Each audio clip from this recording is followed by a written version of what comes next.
जय बालाजी की राम राम, जय गौ माता, जय संविधान। मेरे पर कुछ दिन पहले से पत्नी जो महिला और बच्चे अपने पीर वालों से मिलकर आरोप लगा रहे, वकील साहब ने हमें घर बदर कर दिया, भरण पोषण नहीं कर रहे। लोग सब समझते हैं वकील है, होशियार आदमी, काबिल है, ये बेचारे बच्चे हैं। हकीकत में इनके साथ अन्याय हुआ होगा, 99% ये मानेंगे। 1% कोई मेरे साथ उठने बैठने वाले, उनको असली मालूमात है, अलग चीज़ है। जबकि मैं असल, आप सब मेरे समाजजन, मेरे जिले के जनप्रतिनिधि, मेरे राज्य के जनप्रतिनिधि, सर्व समाज, पुलिस प्रशासन, न्यायपालिका, आदरणीय रेस्पेक्टेड न्यायपालिका, मेरे वकील समाज के, मेरे भाइयों, मेरे परिवार रिश्तेदार, मैं सबको एक इस कड़ी से वाकिफ कराना चाहता हूँ कि आप अचंभित रह जाएंगे।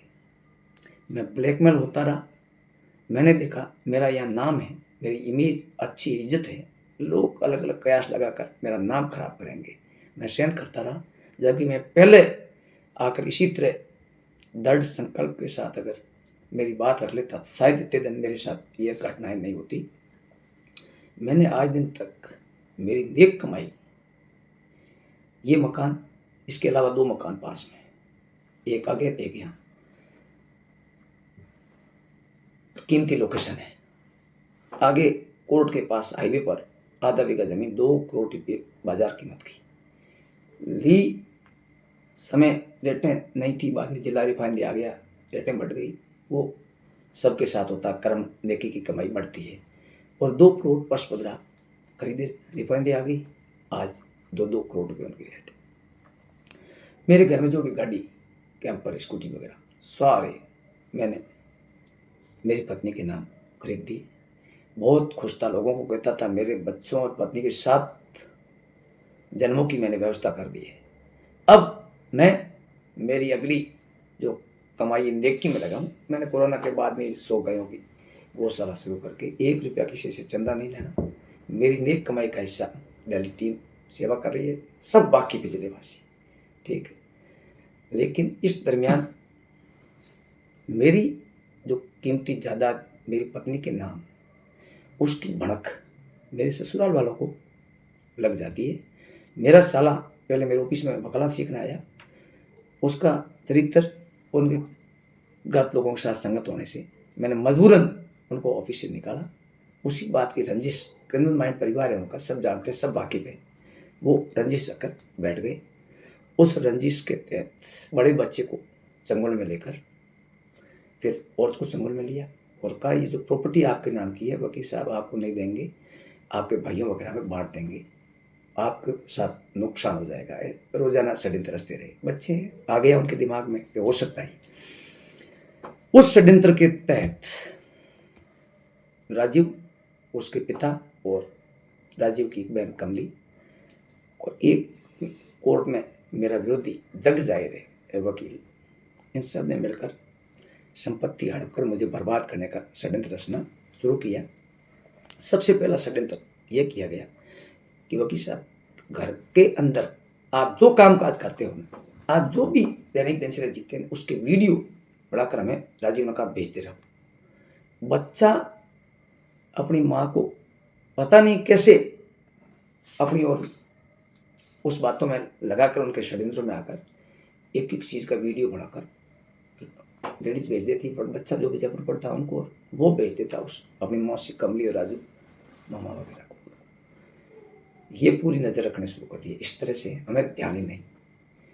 फिर प्रॉपर्टी के डॉक्यूमेंट वगैरह मंगवाए, सारी चीज़ें मंगवा कर षड्यंत्र ये तय हुआ कि डॉक्यूमेंट वगैरह देखने पर तो वकील साहब के सब खातों से या भाई बहनों से उधार लेकर पेमेंट किया हुआ है। वो भाई बहन भी कहेंगे साहब पेमेंट तो वकील साहब ने दिया, हमने जो संपत्ति बेची वकील साहब के मिसेज के नाम। तो कोर्ट मामला चला गया, तो कोर्ट में तो सबूत होगा, उसके अनुसार फैसला हुआ।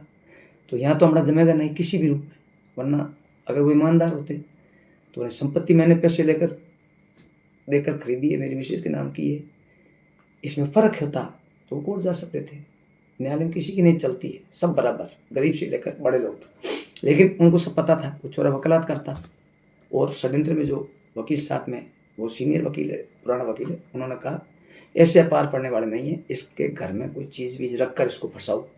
हमें शुरू से पता ही नहीं, 2022 में जाकर एक ऐसी ऑनलाइन राजीव से लिखा कर हाथ से बड़े बच्चे ने अपनी माँ वगैरह को ले जाकर झूठी रिपोर्ट पेश करा दी। पुलिस ने पता कर जांच किया और उसके मामा मेरे साला राजीव को हेट बैठ करके कहा क्यों बर्बाद बच्चों का और बहन का घर बर्बाद कर रहा है।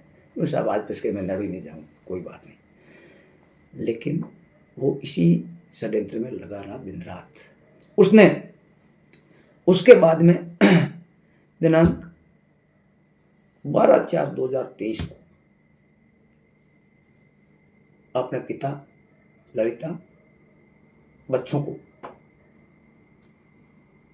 पीड़ित दिखाकर मेरे से घर में झगड़ा पैदा करा दिया, लड़ाई झगड़े पैदा करा दिए। और जो वकील विरोधी है मेरा, उसने पहले से इस राजीव के साथ मिलकर बैठकर रिपोर्ट तैयार रखी थी। टाइम लग दिया घटना का 2:30 के 1 बजे सुबह वाला टाइम था, कोर्ट बंद होता है, 2-2:30 बजे वकील जाता है, वो टाइम ठीक रहेगा। लिखकर रिपोर्ट दे दी। मेरा घर, मेरा ऑफिस जब से लिया मैंने, जर्जर था, डबल मंजिला बनाकर, पूरा सबको पता है, सब डॉक्यूमेंट है जिसमें ऑफिस और निवास संचालन हो रहा है।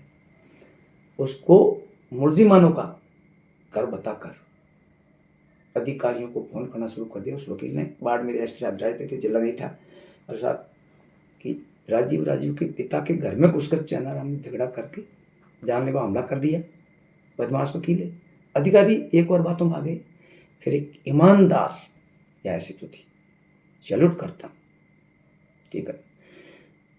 उसको दबाव में एक उस राज कांग्रेस का था, उसमें मंत्री जी चौधरी साहब थे, उनको फोन वोन करके गलत सूचना देकर उनसे फोन अधिकारियों को करा दिया कि वकील साहब ने अपने ससुर वगैरह को घर में घुसकर वहाँ ऐसा कर दिया।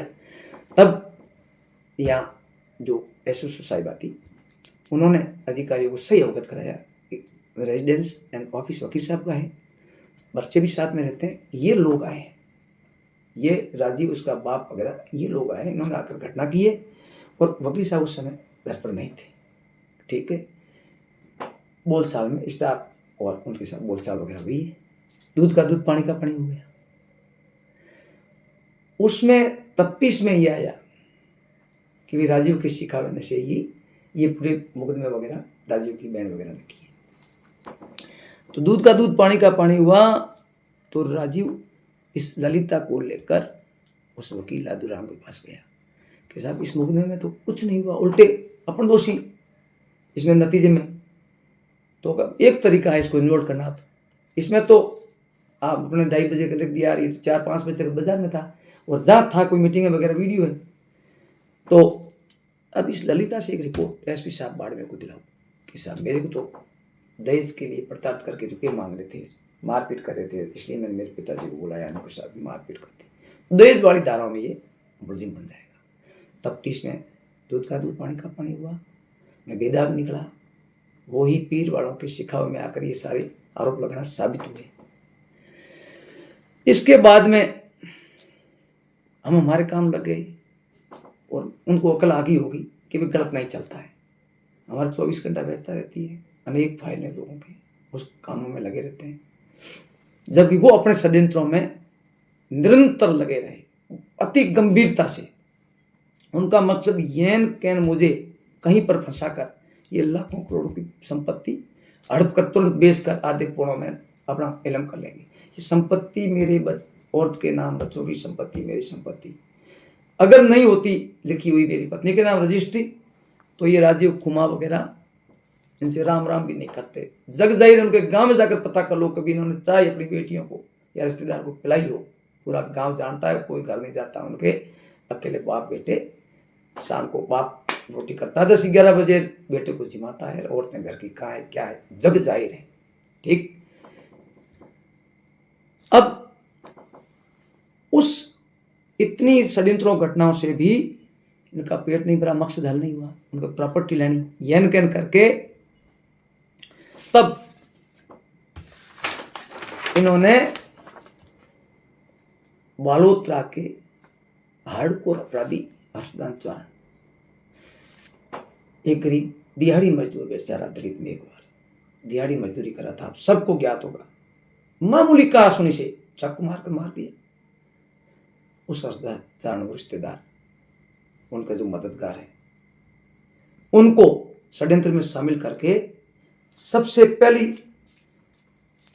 पचबदरा की मेरी 2 करोड़ की जमीन, हर्षदान जेल में था।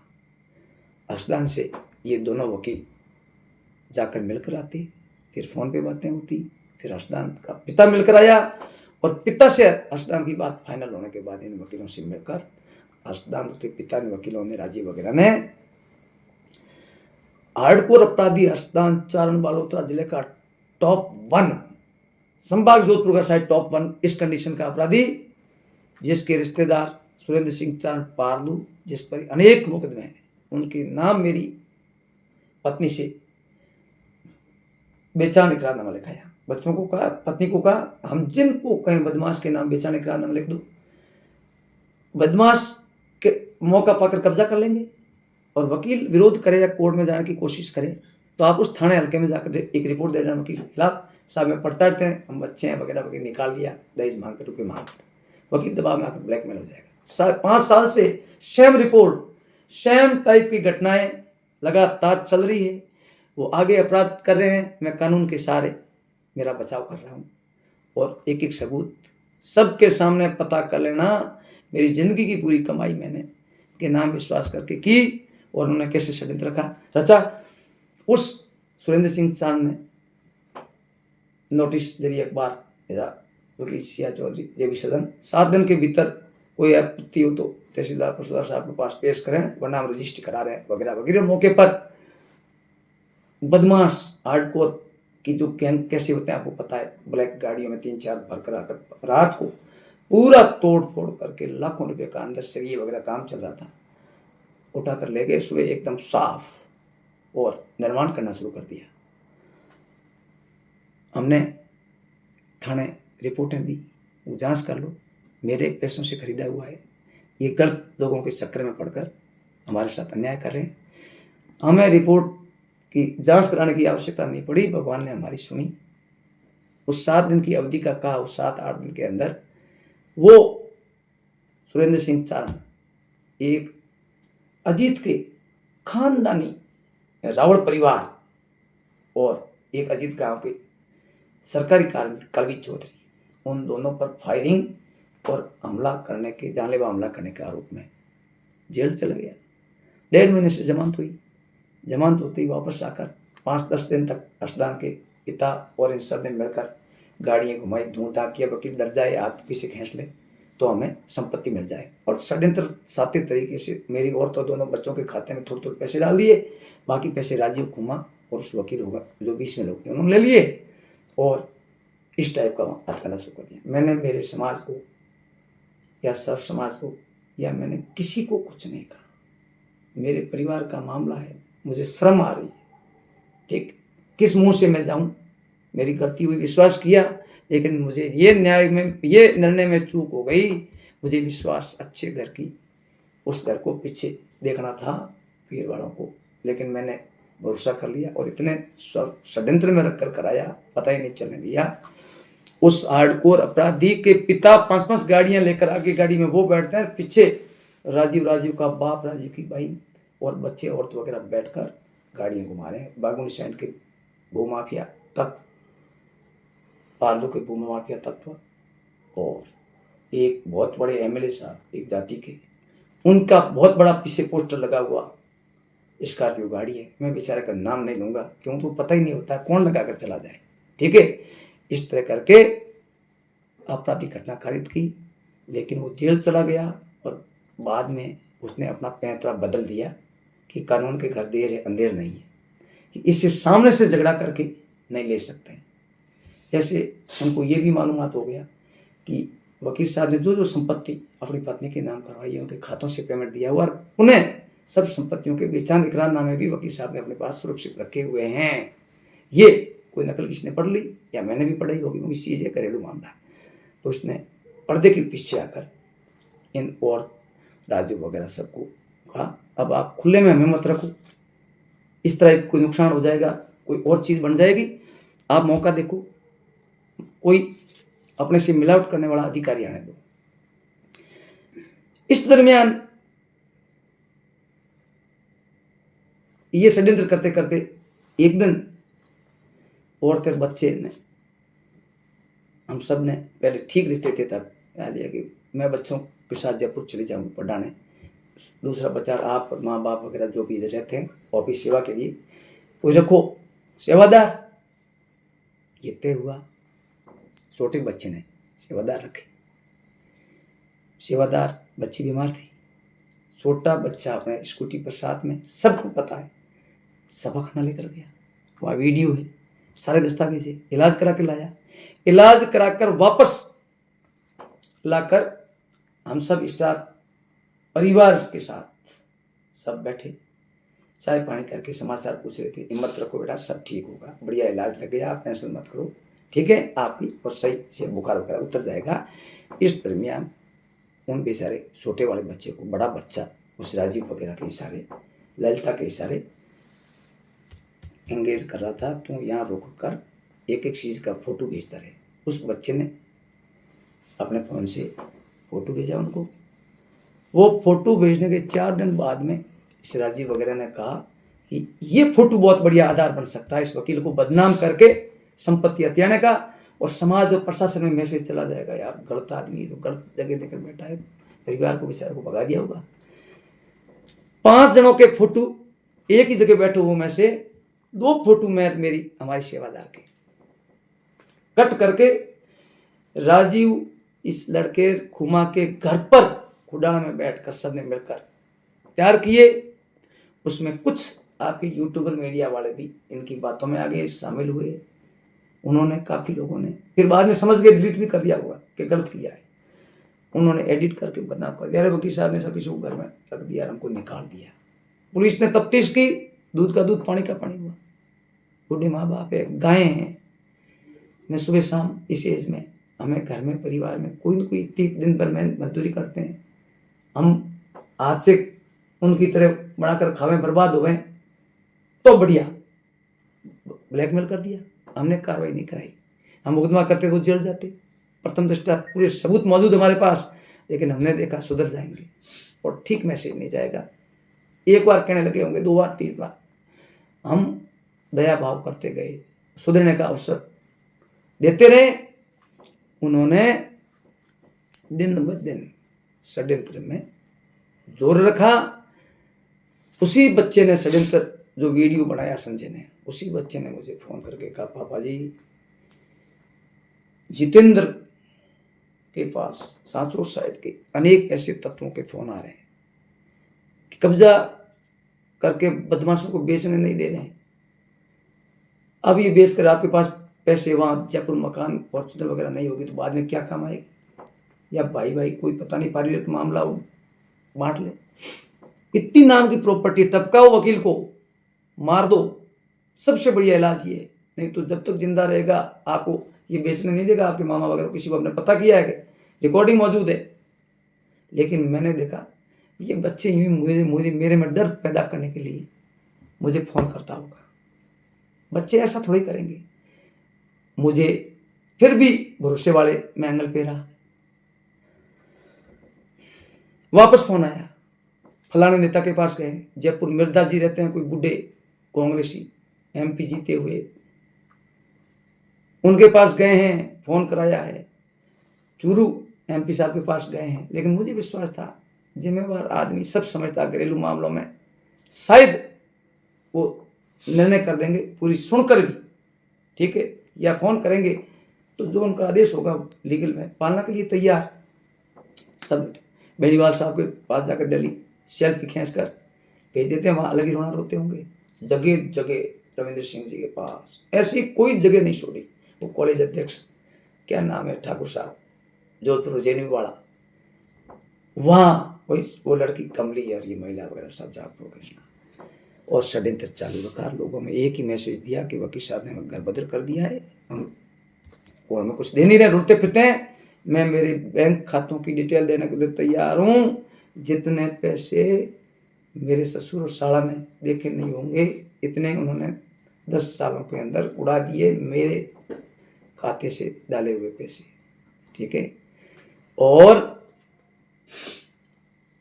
इतने में मैडम शारदा जी जसोल पेपर चोरी से थानेदार बनकर पदस्थापित हो गई। उनका सबूत है मेरे पास। ये आरोप लगा रहे हैं आप? सबूत मेरे पास। मुझे इससे बहुत खतरा है, क्योंकि पेपर चोर गैंग बहुत घातक होती है। जब से मैंने जो घटना हुई है, मुकदमा पेश किया शारदा जी और इन्होंने सब ने मिलकर षड्यंत्र रचकर मेरे साथ 19/1/2026 को घटना की है, जो हमले और लूटपाट की। सबूत सहित माननीय एसपी साहब को प्रेजेंट किया। एसपी साहब ने डीएसपी साहब को तफ्तीश दी। ईमानदार बालोता के एसपी साहब को सैल्यूट। डीवाईएसपी ईमानदार बालोता के उनको सैल्यूट। कानून के सही तरीके से उन्होंने तफ्तीश शुरू की। लेकिन कुछ प्रशासनिक काम ऐसे होते हैं, पुलिस के देरी होना था, जायज़ था, ये मजबूरियाँ होती है, छुट्टी पर थे। फिर ये लोग मुझे ब्लैकमेल करने लग गए। उनको पता चला कि वकील साहब के साथ हम घटना कारित करके आए हैं, शारदा जी वगैरह, उसकी वकील साहब ने थाने रिपोर्ट दी, हम कार्रवाई नहीं होने दी, लेकिन एसपी साहब को प्रेजेंट करके पूरे सबूत पेश किए। ये जानकारी शारदा जी को होते ही शारदा जी ने राजीव को फोन किया, औरत को लेकर फटाफट एक रिपोर्ट और दिला एसपी साहब को, अरे साहब हम पीड़ित है वगैरह, वो रिपोर्ट मेरे वाले कर देंगे। एसपी जसोल हल्का है, फिर और वकील का, ठीक। लेकिन ईमानदार एसपी साहब ने डीवाईएसपी साहब के हवाले तफ्तीश की। हम सबका मेडिकल हुआ, घटना का वीडियोग्राफी की, प्रथम दस्तिया सबूत सबके खिलाफ मौजूद और गिरफ्तारी काबिल धाराओं में चालान होना तय। ये भनक लगी, जयपुर जाकर एक थाने में रिपोर्ट पेश कर दी। फोन आने शुरू हुए, उनको हालातों से अवगत कराया, लेकिन वो कह रहे हैं जाकर एक ही मकसद, ब्लैकमेल करो, बर्बाद करो, संपत्ति हड़प करो। 19/1 वाली घटना पूरा बालोतरा वाकिफ है। पूरे थाने का सरकारी कार्मिक यही कहते हैं कि हमने हमारी नौकरी में ऐसी घटना नहीं देखी। ये शारदा जी ने बहुत गलत काम किया। डायरेक्ट घटना कारित करने के बाद शारदा जी सहित यहाँ से मेरे बार बोर्ड जो वकालत का कैंपस, मेरी कैंपर मेरा माल भर के शारदा जी निजी अपनी एसयूवी पास में सब गैंग से आपराधिक प्रवृत्ति का आदमी साथ में, किशन नाम का 4 मुकदमे, इसमें के SC ST के NDPS के वो अपराधी साथ में गाड़ी चला रहा है। शारदा जी आगे अपने एसयूवी में निजी में चल रहे हैं और माल 3 बैगों में भरकर लेकर गए, सारे वीडियो, और बाहर जाकर मेरे बोर्ड को टक्कर मारते हैं। इनकी हिम्मत, ये सब शारदा जी की मौजूदगी में सबूत, वीडियो और मोस्टली सबूत माननीय न्यायालय में पेश हो चुके हैं। शेष सबूत की भी CD वीडियो बनाकर सब जगह सुरक्षित रवानगी माननीय सुप्रीम कोर्ट, माननीय राजस्थान हाई कोर्ट, माननीय मेरी बार परिवार दिल्ली, राजस्थान, बालोतरा, बाड़मेर, माननीय मुख्यमंत्री साहब, माननीय गृह मंत्री साहब, माननीय मंत्री जी मेरे आदरणीय जिले के KK साहब, माननीय विधायक साहब मेरे अरुण जी, माननीय विधायक बायतू, माननीय सांसद साहब, और सबको सबूत प्रेषित कर रहा हूँ। और यूं ही कोर्ट में मामला सुनवाई में आया, शारदा जी ने धमकियां भिजानी शुरू की, या तो राजीनामा कर लो वरना पता नहीं लगेगा, जगह जगह हर साख पे उल्लू बैठा है, ऐसा इन्वॉल्व करवाएंगे NDPS, arms act, SC ST या अन्य मामलों में किसी से एक मिस कॉल करा कर भी इन्वॉल्व करके ऐसा कराएगी, नानी याद आएगी, पूरी वकालत सिखा दूंगी तेरे को। ये कॉल करके का ये धमका खुलेआम, कोई कार्रवाई मत करना, 3 दिन घर के बाहर पैरा रखा, कोई कार्रवाई करने नहीं चला जाए। लेकिन मैंने प्रथम प्राथमिक इलाज कराकर रिपोर्ट थाने दी। थाने देते ही जो ड्यूटी अधिकारी है वो आया, भाई हमारे हाथ में नहीं, काम गलत हुआ आपके साथ, हमने ऐसा कभी देखा नहीं, मैडम का नेचर ऐसा ही है, हम क्या कर सकते हैं, हम तो अधीन थे। एसपी साहब को प्रेजेंट करते ही हमें न्याय मिलना शुरू हुआ, ठीक। और देर है अंधेर नहीं, आज अपन बात इस मैटर पे कर रहे हैं, थोड़ी देर पहले मेरे संज्ञान में आया है, माननीय न्यायालय ने मोहतरमा जी को शीघ्र न्यायालय में बुलाकर एक दलित के साथ, एक गरीब दलित के साथ परिवादी से थाने में मारपीट करा के खुलेआम कोई घटना कारित की है।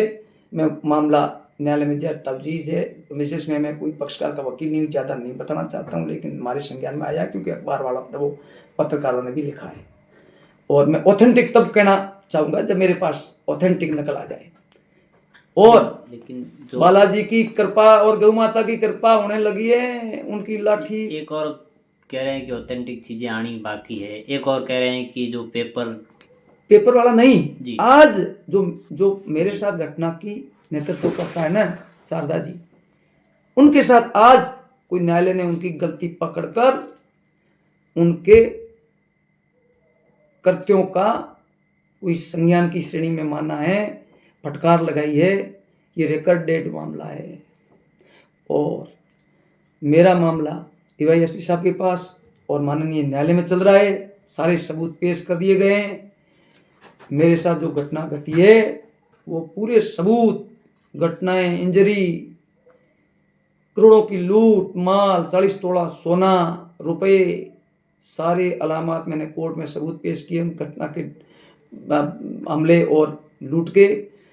और माननीय न्यायालय में मामला जब तजवीज़ होता है तब उस पर ज़्यादा सफाई पेश करने का हमारा अधिकार नहीं होता है। जो माननीय न्यायालय उचित हमारी झोली में न्याय डालेगा, सिर आंखों पर, पूरा भरोसा न्याय मिलेगा। ठीक, इस दरमियान मेरे गवाहों के, मेरे परिवार रिश्तेदार के साथ कोई घटना होती है तो उसकी जिम्मेवार शारदा जी बिश्नोई, सीआई जसोल, राजीव शान कुडाला, लादूराम एडवोकेट बालोत्रा, ललिता कमलई, पुत्री कुमाराम जितेंद्र वगैरह। ठीक, दूसरा मुझे ये भी अंदेशा है जो ये मेरी संपत्ति हड़प करने के लिए इस ललिता और बच्चों को षड्यंत्र में शामिल किया है। मुझे पूरा अंदेशा है कुछ मेरे साथ गलत कराकर उस बच्चों को फंसा देंगे कि इन्होंने किया, इनका झगड़ा चल रहा है और संपत्ति हड़प कर बैठेंगे। ऐसे भी हमें समाचार मिल रहे हैं। प्रशासन से सुरक्षा मांगी आप? माननीय एसपी साहब को लिखित में उसी दिन धमकियां मिली शारदा जी एंड गैंग द्वारा।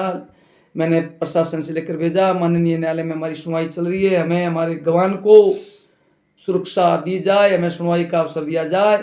दूसरा, आपके मार्फत और भी मैं माननीय एसपी साहब को सुबह लिखित में प्रार्थना पत्र प्रेषित कर रहा हूँ। न्यायालय भी की शरण लूंगा, माननीय हाईकोर्ट जाऊंगा। मुझे भरोसा है न्याय मिलेगा कि जब तक ये मामले चल रहे हैं तब तक थाना अधिकारी पद से शारदा जी को हटाकर मेरे साथ कारित घटना और शारदा जी पर जो आरोप हैं फर्जी पेपर से ये थानेदार बने।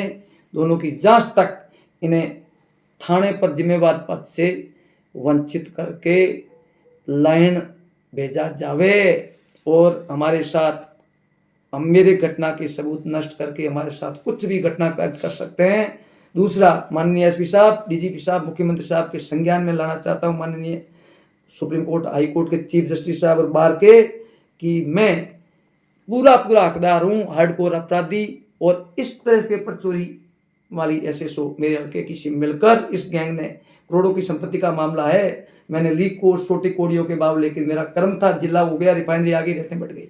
ठीक, उस करोड़ों की संपत्ति खुलेआम ऐसी लूट की है। वो जो धमकी दे रही है मेरे को मरवा भी सकते हैं, फंसवा सकते हैं झूठे मामलों में। किसी भी जगह भारत के कोने में हमें सुरक्षा दी जाए और मेरी निजी सुरक्षा अगर एसपी साहब मुझे सरकारी रूप से नहीं दे सकते तो मैं मेरा निजी खर्चे से मेरे सुरक्षा गार्ड की मांग करूंगा और एसपी साहब आदेश करेंगे तो उसकी मासिक वेतन मैं एडवांस उनके पुलिस महकमे के खाते में जरिए ड्राफ्ट जमा कराने को तत्पर तैयार हूं। कल ही माननीय एसपी साहब को मैं ये लिखकर सर शपथ पेश कर दूंगा।